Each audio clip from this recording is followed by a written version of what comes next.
اس کی وضاحت اگلی آیت میں فرمائی اور ارشاد فرمایا اہدنا الصراط المستقیم صراط الذین انعمت علیہم، ان لوگوں کا راستہ جن پر تو نے انعام فرمایا، یعنی اللہ تعالیٰ کا اپنے جن بندوں پر انعام ہوا ہے، منعم علیہ اللہ کے بندے، ان لوگوں کے راستے پر ہمیں چلا۔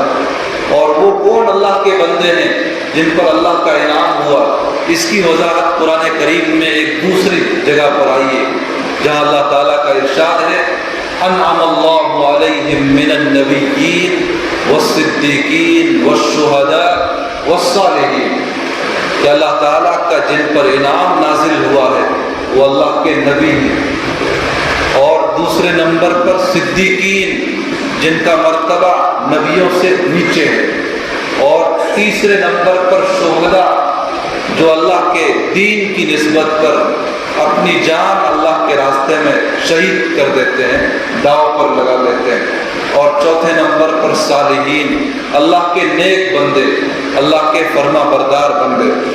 تو انبیاء، صدیقین، شہداء اور صالحین، یہ چار اللہ تعالیٰ کے وہ بندے ہیں، وہ معزز اور خوش نصیب بندے ہیں جن پر اللہ تعالیٰ کا مخصوص انعام ہے اس دنیا میں بھی اور آخرت میں بھی، اور وہی لوگ سیدھے راستے پر ہیں۔